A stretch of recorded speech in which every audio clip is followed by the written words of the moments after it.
추석 명절 잘 지내고 계신 거죠? 이번에는 명절 연휴가 거의 일주일 가까이 되다 보니까 신문에서 보니까 그 해외로 나가는 국민들도 코로나 직전 해, 코로나 없던 2019년보다 30%가 더 많은 이용객이 있다고 그래요. 그리고 또 국내에서 움직이는 인원도 무려 4천만 명 이상이 명절 기간 동안 이동할 거라 하는 것을 봤습니다. 여러분, 이럴 때 제일 중요한 것은 안전이에요. 우리 성도들 또 우리 모든 국민들 좀 안전하게 보내는 명절이 되셨으면 좋겠습니다.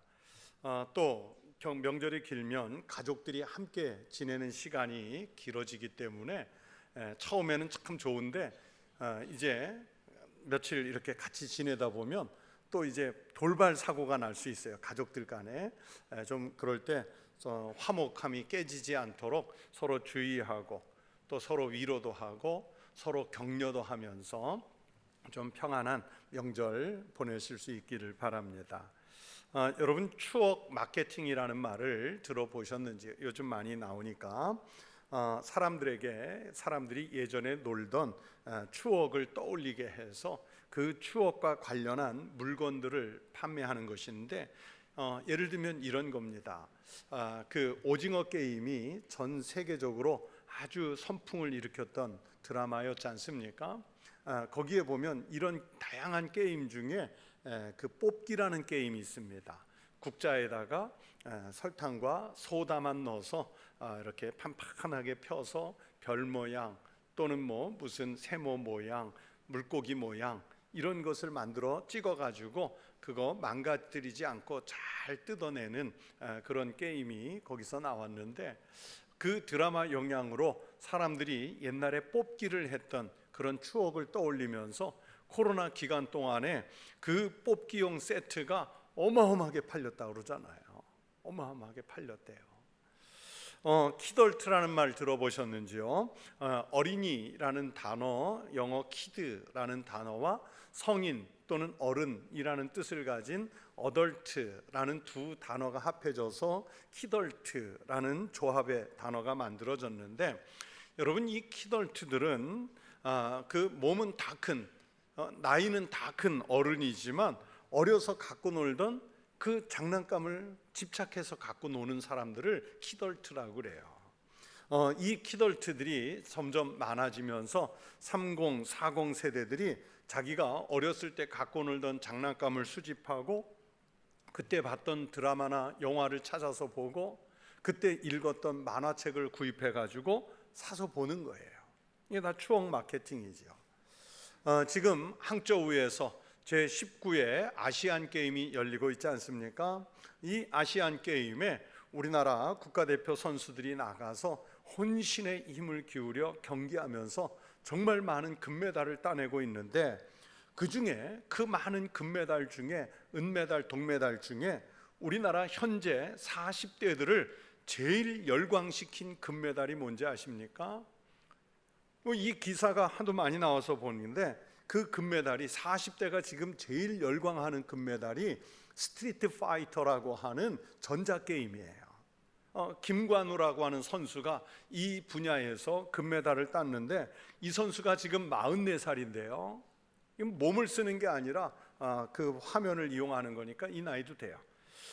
이 선수가 금메달을 딴 다음에 관련된 인터뷰나 기사들을 보니까 지금 이 40대들이 엄마에게 등짝을 맞아가면서 회초리 맞아가면서 그 게임 하려고 오락실을 드나들었다는 거예요. 그런데 이 선수도 매일 그 전자오락실 드나들다가 그러면서 이 스트리트 파이터 하다가 엄마한테 그렇게 많이 매를 맞았대요. 그러면서 이 선수가 눈물이 글썽거리면서 인터뷰하는 것을 봤는데 자기가 국가대표가 돼서 이렇게 금메달을 딴 것이 자기 어머니가 지금 연세가 많으셔서 이 의미를 잘 모르실 거라는 거예요. 그래서 좀 안타깝다. 그걸 이렇게 인터뷰하는 걸 제가 봤습니다. 이렇게 키덜트와 추억 마케팅이 만나서 새로운 트렌드를 만들어 가는 거죠. 그래서 우리 어른 세대들은 잘 모르시겠지만은 슬램 덩크라고 하는 옛날 애니메이션 만화가요 다시 재개봉을 해가지고 40대들이 몰려들어서 한바탕 회오리처럼 얼마 전에 지나갔어요. 그 여자 성인들은 어렸을 때 갖고 놀던 인형에게 옷 입히는 놀이 있지 않습니까? 그게 지금 엄청난 수요가 있고, 또 어려서 먹던 그 불량식품, 그 쫄쫄이라고 그러죠. 또는 아폴로라고 하는 거, 이게 지금도 참 많이 팔린다고 그래요. 그런데 이런 것들과 관련된 신문 기사들을 읽다 보면 왜 사람들이 다 큰 어른이 그렇게 어려서 갖고 놀았던 것에 열광을 할까? 이것에 대해서, 시대적 현상에 대해서 문화평론가들이 내리는, 분석하는 평가가 있는데, 그게 단순히 추억이 그리워서 그렇다는 게 아니에요. 물론 그것도 있는데 그 내면에는 사람들이 외롭기 때문에 그런답니다. 외롭기 때문에. 현대인들이 마음 둘 곳이 없고, 적절하게 사귈 만한 사람이 없고, 바라봐야 할 대상이 없기 때문에 그 정신이, 그 사고가 과거로 회귀해 가지고 어렸을 때 재밌게 놀던 그 장난감, 그 먹던 물품, 하던 게임, 거기에 열광하면서 돌아가는 거예요. 그들의 분석처럼 오늘날 우리가 사는 이 사회를 돌아보면 너무 삭막하지요. 명절이라고 그래서 친인척들 만나는 것도요, 이제는 의무가 아니라 잠깐씩 만나는 경우가 많지, 야, 명절 때 정말 그리워서 만나면 행복해서 이렇게 찾는 경우는 많아지지 않습니다. 그래서 어느 목사님은 현대 세계는 물이 없는 사막의 세상 같다 그랬습니다. 물이 없기 때문에 나무가 없고, 나무가 없다 보니까 황량한 세상이 됐다는 거예요. 현대인들은 이용 가치가 있으면 관계를 맺고, 가치가 없어지면 언제든지 버리는 무서운 세상이 됐습니다. 서로 속이고, 서로 빼앗고, 서로 이겨야 내가 사는 그런 세상이 됐어요. 진실한 인간미가 사라진 시대라고들 말합니다. 아무리 좋은 말로 포장을 해도요, 여러분 직장에서 맺는 관계, 아니면 경제적 이해 득실의 관계가 얽혀 있으면 우리 회사는 가족 같아, 우리 모임은 가족 같아, 아무리 항변해도 여러분 그 경제적 이득에게 잠시 손익을 이렇게 계산해서 손해가 되면 깨지는 관계가 바로 그런 관계인 거예요. 그래서 진짜 좋은 관계 맺기가 어렵습니다. 문제는 가정의 구성원인 가족들 관계도 그렇게 냉랭한 관계가 돼가고, 교회 안에서 맺는 그리스도인의 관계도 그렇게 변해가고 있다는 사실입니다. 이 가문 혹은 가족 안에 그리스도인들이 여러 명 있어도, 아니 집안 전체가 다 예수를 믿어도 별로 변화가 없어요. 그리스도인들만 모여있는 교회인데도 세상과 별반 차이가 없는 냉소적인 경우가 많습니다. 여러분 생각에 요즘 현대 교회가 따뜻합니까? 여러분 생각에 우리 그리스도인들이 따뜻하다고 여겨집니까? 별로 그렇지 않습니다. 교회조차도, 그리스도인들도 자기 필요에 의해서 다닌다고 생각하지, 예수 믿는 것 때문에 내가 세상을 좀 따뜻하게 만들어야겠다, 좋은 관계를 맺어야겠다, 우리 가정을 좀 화목하게 변화시켜야겠다, 이런 사명감 별로 없습니다. 그러나 세상이 그렇게 이기적으로 변해가도 예수님 안에 있는 사람들의 관계는 그렇지 않아야 하지 않겠습니까? 명절 한복판에 주일을 맞으면서 많은 사람들이 가족도 만나고, 친지도 만나고, 친구도 만나고, 옛사람들도 만날 텐데, 우리가 어떤 관계성을 가지고 사람을 만나면 좋을까 생각하다가, 그래서 오늘 본문을 오늘의 말씀으로 택한 것입니다. 여러분, 사도 바울과 빌립보 교회는 오늘 같은 시대에 우리가 어떤 인간 관계를 맺어야 하는지를 보여주고 있습니다. 오늘 본문에 그 내용들이 잘 드러나고 있어요. 여러분, 빌립보 교회 혹은 빌립보 지역과 사도 바울은 아주 특별한 계기를 통해서 관계를 맺었습니다. 바울은 빌립보 교회를 평생 있을 수 없었을 겁니다. 사도행전 16장 16절 이하의 말씀에 보면 사도 바울과 빌립보 교회의 관계가 시작되는 말씀이 나오는데요, 바울과 실라가 빌립보라고 하는 유럽의 첫 도시에 들어섰을 때 그곳에 귀신 들려 고생하던 여자아이, 정확하게 사회적 신분으로 말하면 여종이었는데 그 아이가 귀신이 들려 있었을 때 사도 바울이 예수 그리스도의 이름으로 그 아이에게서 귀신을 쫓아내줘서 정신을 온전하게 고쳐주었습니다. 그런데 문제는 이 여종은 귀신의 힘으로 점을 쳐주고 복채를 받아서 주인에게 큰 수익을 안겨주던 아이였어요. 또 빌립보 사람들은 귀신 들린 이 여자아이에게 물어서 점을 쳐서 그 결과를 받았는데 이젠 점을 칠 수 있는 아이가 없어진 겁니다. 귀신이 쫓겨나가서 한 아이는 살아났는데, 그런데 이 아이로 인해 수입을 얻던, 아니면 이 아이로 인해 점괘를 얻던 사람들은 화가 난 거예요. 그래서 화가 난 주인과 그 지역 사람들이 바울과 실라를 붙잡아 가지고 심하게 때리고 관가에 넘겨서 옥에 가두어 버렸습니다. 그렇게 갇힌 옥중에서 밤중에 바울과 실라가 기도하고 찬미하는 중에 옥중이 열리고, 그리고 옥문이 열리고 그들의 그 묶었던 쇠고랑이 풀려서 도망갈 기회가 있었지만 바울과 실라는 도망치지 않아요. 그 사건으로 옥문을 지키고 있던 간수장이 감동하고 회개하고 그 집 식구들이 세례를 받고 주님을 영접함으로써 빌립보 교회가 만들어지는 계기가 되지요. 거기에 자주장사 루디아까지 합류하고 그 집안 식구들이 합류해서 빌립보 교회가 만들어집니다. 빌립보 교회와 바울은 이렇게 처음부터 신실한 인간관계를 바탕으로 형성된 것이었습니다. 나중에 바울이 로마 감옥에서 고생할 때 빌립보 교회 성도들은 헌금을 내서 바울을 위로하고 격려해 줬어요. 바울과 빌립보 교회의 관계는 처음부터 이렇게 신뢰의 관계이며 사랑의 관계였습니다. 그래서 사도 바울은 오늘 본문 3절 4절에서 내가 너희를 생각할 때마다 나의 하나님께 감사하며 간구할 때마다 너희 무리를 위하여 기쁨으로 항상 간구함은 이라고 말씀했습니다. 사도 바울은 왜 빌립보 교회를 생각할 때마다 하나님께 감사하고 기쁨의 기도를 올릴 수 있었을까요? 그 이유를 설명한 것이 5절 말씀입니다. 너희가 첫날부터 이제까지 복음을 위한 일에 참여하고 있기 때문이라. 예전에 여러분이 사용하시던 개역 성경 그 책을 보시면 오늘 본문이 첫날부터 이제까지 복음에서 너희가 교제함을 인함이라 했습니다. 오늘 읽은 본문에 참여하고 있다는 말의 뜻은 예전 성경대로 교제한다, 이 뜻을 함께 담고 있습니다. 여러분, 사도 바울이 복음 안에서 교제한다 이렇게 말씀했는데 복음이 무엇입니까? 복음이 기쁜 소식이잖아요.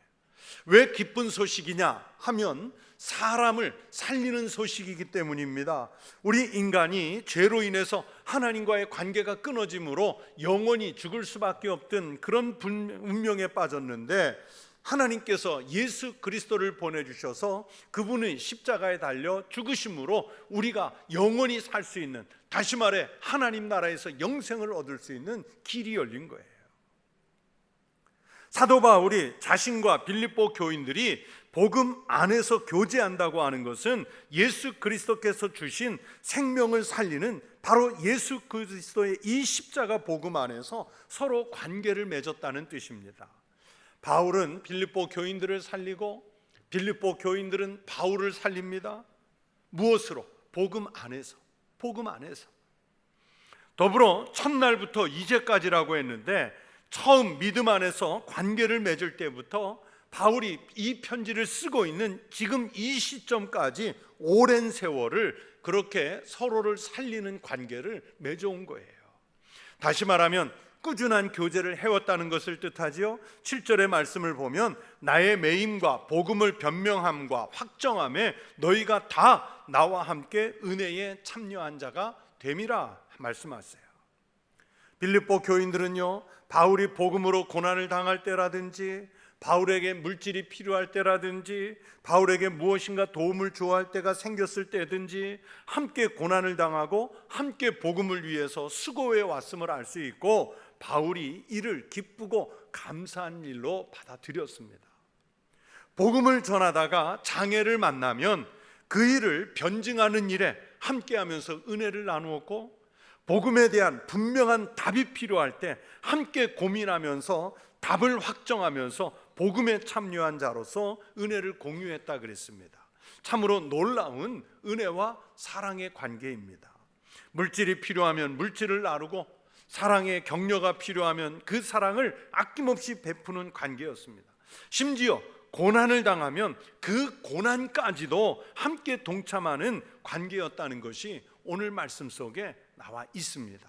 본문에 너희가 다 나와 함께 이렇게 쓴 것으로 보아서 빌립보 교인 중에 일부만 이 일에 참여한 것이 아니라 대다수의 교회 성도들이 그 짐을 함께 나누어 지고 있다는 것을 오늘 말씀 속에서 읽을 수 있습니다.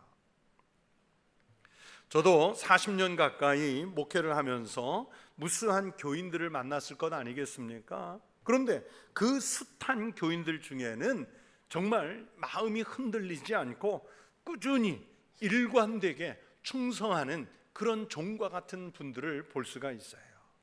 그런 분이 정말 귀한 분들이죠. 그분들에게 직접 대놓고 물어본 적은 없지만, 여러분 그분들이라고 그래서 교회가 다 마음에 들고, 목회자가 다 마음에 들고, 같은 부서에서 섬기는 그 교인들이 다 마음에 들고, 우리 교회가 가지고 있는 형편과 환경이 다 마음에 들고, 그런 것은 아니었을 거예요. 그러나 그럼에도 불구하고 불편한 상황이나 감정들을 감내하면서 또는 수용하면서 주의 일을 일관되게 꾸준히 감당하는 그분들을 보면 정말 아름답고 또 존경스럽고, 그러면서 저렇게 힘써하는 모습에 송구스러운 그런 마음이 들 때가 있습니다. 여러분, 목회자가 아무리 혼자 애써봐야 큰 열매 맺지 못합니다. 교인 몇 사람 으쌰 열심 낸다고 교회가 그렇다고 막 부흥하지 않습니다. 정말 모든 신앙을 기울여서 함께 하려는 성도들이 하나 둘 셋씩 늘어났을 때 그때 교회가 부흥할 수 있는 거예요.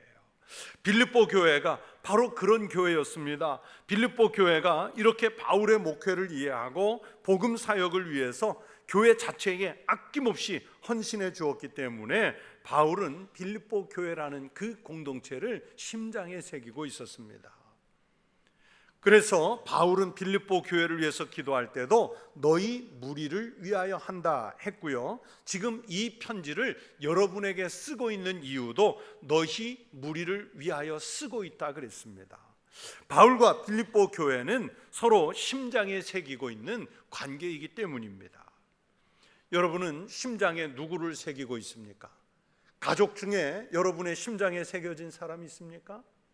여러분이 속해 있는 모임 공동체 속에 여러분의 심장에 새겨진 사람을 가지고 있습니까?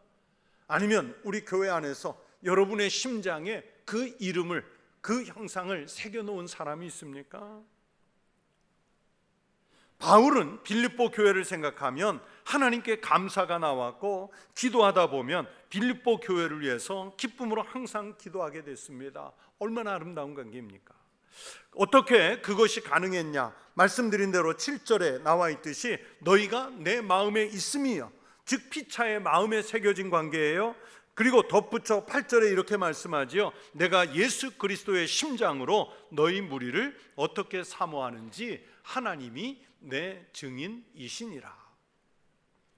바울이 빌립보 교인들을 사랑하고 사모하는데 단순히 인간적인 정 때문이 아니라 예수 그리스도의 심장으로 그렇게 한다는 거예요. 라이트풋이라는 아주 유명한 목사님은 신자의 맥박은 그리스도의 맥박과 같이 뛴다, 함께 이런 말을 남겼는데, 바울은 진정 빌립보 교인들을 사랑하는데 나의 심장으로가 아니라, 빌립보 교인들의 심장으로가 아니라 예수 그리스도의 심장으로 사랑한다고 고백했습니다. 여러분, 지금 한창 연애 중인 남녀 연인이 이런 신앙, 이런 사랑을 고백할 수 있겠어요? 어떤 연인보다 더 뜨거운 고백이죠. 예수 그리스도의 심장으로. 자주 만날 수 있는 형편도 아니고, 그렇다고 자주 연락할 수 있는 그런 형편도 아니었죠. 그러나 뜨거운 믿음의 사랑이 그들 사이에 흐르고 있다는 것을 오늘 본문 속에서 우리는 읽어낼 수 있습니다. 현대를 사는 우리의 모습을 보면 우리는 참 고독하게 삽니다. 무수한 사람들 사이에 살고 있지만 섬처럼 고립돼서 살고 있어요. 서로가 교제를 원하면서도 자신을 가두어 두었기 때문에 고립되었어요.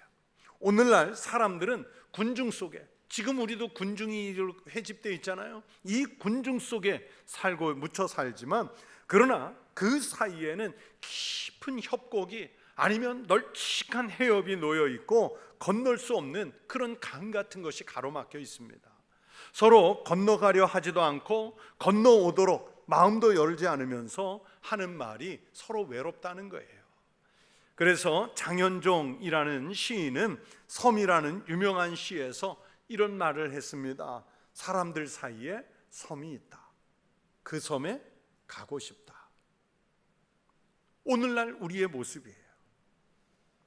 그리스도의 이름으로 같은 교회 다니면서도 사람들은 오히려 사람들을 잘 모르겠다 하면서 이 군중 속에서 외로워해요.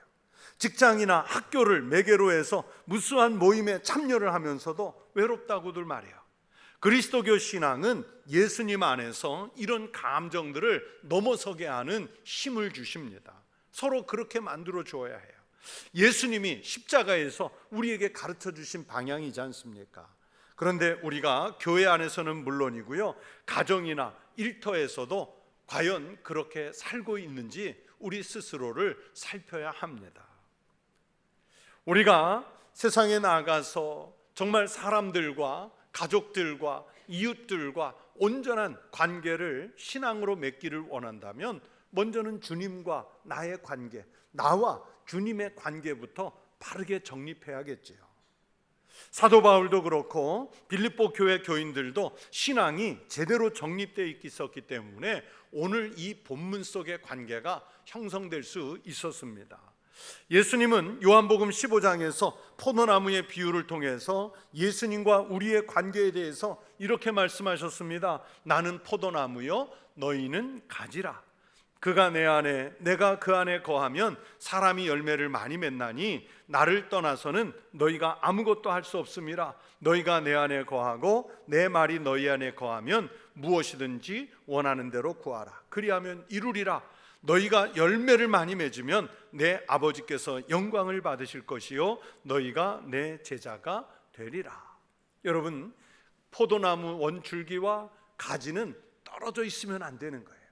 붙어있는 관계, 예수님에게 완전히 접붙어 있는 관계, 이게 주님과 맺어야 할 바른 관계지요. 이렇게 주님과 맺은 바른 관계성을 가지고 그리스도인으로서 가족들 속으로 들어가십시오. 그리고 성도들 사이를 들어가십시오. 이 조건이 충족되어야 빌립보 교회 성도들 같은 그런 관계를 맺는 신앙인이 될 수 있습니다. 우리는요, 서로 사랑한다 그러면서도 사람이 관계를 맺기 위해서는 조건을 먼저 따져보지요. 내가 베풀 만한 물질이 있는지, 능력이 있는지, 나와 생활 수준은 비슷한지, 지식 수준은 나와 비슷한지, 공통점이 있는지, 아니면 그 사람에게서 내가 받아낼 만한 무슨 유익한 것이 있는지, 이런 것을 따져보고 우리는 관계를 맺으려 하잖아요. 그러나 그리스도 안에서 같은 믿음의 공동체 안에서는 그런 조건이 전제돼서는 안 됩니다. 그냥 있는 그대로 받아들이면 돼요. 예수 그리스도의 심장을 가졌으면 예수님의 피를 나눈 같은 혈액형, 이 마음으로 교제하는 거지요. 있으면 있는 대로, 없으면 없는 대로 그 존재감을 인정해 주는 것이 무엇보다도 우리 관계 형성의 가장 중요한 부분입니다. 바울과 빌립보 교인들이 그렇게 했기 때문에 이 본문 속의 관계가 만들어질 수 있었습니다. 조건보다 우선하는 거예요. 1995년 11월에 뉴욕의 링컨 센터라고 하는 아주 유명한 음악당에서 바이올리니스트 이자크 펄먼이라는 분의 협주곡 연주가 있었습니다. 이 1995년 11월 연주는 아주 역사적인 연주예요. 펄만의 연주를 감상하려는 엄청난 관객들로 만원을 이루었는데, 이 펄만은 원래 이스라엘 출신의 연주자고요. 두 다리가 어렸을 때부터 소아마비를 앓아서 장애를 입고 살아왔어요. 그래서 바이올리니스트지만 서서 연주할 수 없어서 늘 의자를 놓고 앉아서 연주하는 연주자입니다. 세계적인 음악가예요. 그러니 이분이 그 연주를 위해서 얼마나 힘겨운 과정을 살아왔는지 우리가 짐작할 수 있지 않습니까? 그날 펄먼이 준비된 의자에 앉아서 바이올린을 받아들고 오케스트라 지휘자에게 사인을 보내서 연주가 드디어 시작됐습니다. 그런데 잠시 후에 이 현악기 연주자들에게는 가끔 생길 수 있는 일이 하나 사건이 터졌어요. 바이올린 4줄 중에 한 줄이 끊어진 거예요. 현악을 연주하는 분들은, 협주하는 분들은 이런 경우에는 보통 관례가 그 바이올린 연주자들 사이에서 가급적이면 수석 바이올리니스트의 그 바이올린을 받아서 연주를 하든지 아니면 잠시 양해를 구하고 다시 줄을 갈아 끼울 시간을 얻어서 줄을 갈아 끼우고 조율한 다음에 연주를 하는 게 통상 관례입니다. 그런데 그날 이 이자크 펄만은 그러지 않았어요. 잠깐 생각하다가 지휘자에게 지금 중단된 그 부분부터 다시 시작하자고 사인을 보냈고, 이 이자크 펄만은 놀랍게도 남아있는 3줄을 가지고 남은 연주를 하기 시작했습니다. 청중들은 이 펄만이 원곡을 즉석에서 조음김하고 재조합을 해가면서 불가능에 가까운 모습으로 연주를 하면서 그날 연주장은 경외감에 휩싸였다. 기사들은 그렇게 남겨놨어요. 마침내 마지막 마디까지 중단 없이 연주해낸 이 펄만에게 팬들이 막 브라보를 연발하면서 열광적 환호를 보냈겠죠. 박수가 잦아들기를 기다렸다가 펄만이 연주회 후에 보통은 없는데 마이크를 잡고 회중들에게, 관객들에게 이런 유명한 말을 합니다. 때로는 모든 조건이 갖춰져 있지 않아 불편할 때도 있지만 지금 제게 남은 것만으로도 연주해야 한다는 것을 여러분에게 보여주고 싶었습니다. 그것이 음악가로서의 제 사명이자 신조이기도 합니다. 주어진 여건에 감사하며 순간순간 최선을 다합니다. 이 펄만의 인생 철학이 만들어낸 그날 삶의 연주였던 거예요. 조건이 뭐 다 갖춰졌습니까? 바이올린 연주자에게 한 줄 없는 3줄은 악몽이에요. 그러나 그 남은 것으로 그날 그 시간에 주어진 조건으로 그냥 해낸 거예요. 우리는 앞에 말씀드린 대로 무엇을 하든지 조건을 봅니다. 사람을 사귈 때도 내가 사귀어야 할 조건을 봅니다. 교회 다니는 신앙생활을 할 때도 비슷해요. 출석할 수 있는 교회를 찾을 때도 사실은 내가 편히 믿을 수 있는지, 우리 아이들이 다닐 만한 교육시설은 갖추었는지, 거기에 내 수준과 비슷한 사람들이 다니고 있는지, 찾아가면 알만한 사람은 있는지, 이런 조건을 보고 교회를 선택하지 예수 그리스도를 믿는 신앙을 보고 선택하는 경우 요즘 잘 없어요. 행복을 찾을 때도 세상적인 조건이나 육적인 조건이 좋아야만 행복할 것이라고 생각해서 다양한 좋은 조건을 찾잖아요. 그런데 그 좋은 조건들을 다 갖추었다고 해서 정말 행복해지던가요? 부잣집이라고 해서 다 행복해지던가요? 명품 옷을 입고 명품 가방 든다고 다 행복해지던가요? 아니잖아요. 조건이라는 것이 대부분 육적인 본능에 속하기 때문에 그 조건으로 정신까지, 영혼까지 만족을 못 시키는 거예요. 바울과 빌립보 교회는 감옥에 갇힌 채로 사귀게 된 관계입니다. 최악의 관계죠. 그러나 옹색한 만남에 대한 그런 것에 전혀 내색하지 않고 오직 그리스도의 사랑으로 관계를 유지하잖아요. 그래서 사도 바울은 진실하여 허물 없이 그리스도의 날까지 이루고 그렇게 말씀했고요. 바울과 빌립보 교회는 하나님과의 그 친밀도, 이거 하나만으로 맺은 관계입니다. 이 일에 대해서 누가 증인입니까? 빌립보 교인들이 보고 증인서라고 그랬나요? 사도 바울의 전도 여행 팀원 중에 누가 증인인가요? 아니요, 하나님이 내 증인이시라 이렇게 말씀하잖아요. 하나님이 증인 되신 거예요. 서로 이 관계를 하나님이 증인이 되주신 거예요. 여러분, 인간관계 회복의 원리가 여기에 있습니다. 우리가 예수 그리스도와 멀어지면 멀어질수록 서로의 사이에 균열이 생기고, 예수 그리스도에게 가까워지면 가까워질수록 서로의 인간관계도 가까워지면서 회복이 되는 겁니다. 여러분, 오늘 우리가 사는 이 가정 또는 일터 또는 교회, 어디 가나 관계가 깨지는 소리는 많이 들려도 회복되는 경우는 드물어요. 그러나 우리가 예수 그리스도를 잘 믿어서 내 가슴 속에, 내 마음 속에, 내 심장 속에 우리 주님 예수 그리스도를 믿는 그 신앙의 고백으로 여러분의 가족 속에 들어가십시오. 여러분의 일터 속으로 들어가십시오. 여러분의 이웃들 속으로 들어가십시오. 그래서 그곳에서 바울과 빌립보 교회 또는 빌립보 교회 성도들 간에 맺었던 그 신앙의 정신을 가지고 관계를 만들어가고 회복시켜가는 그런 축복의 통로 같은 성도들이 되시기를 축원합니다. 그래서 여러분의 삶의 자리에서 세상과 전혀 다른 새로운 관계가 맺어지는 그런 놀라운 축복이 있기를 주의 이름으로 축원합니다. 기도하겠습니다. 하나님 아버지, 감사합니다.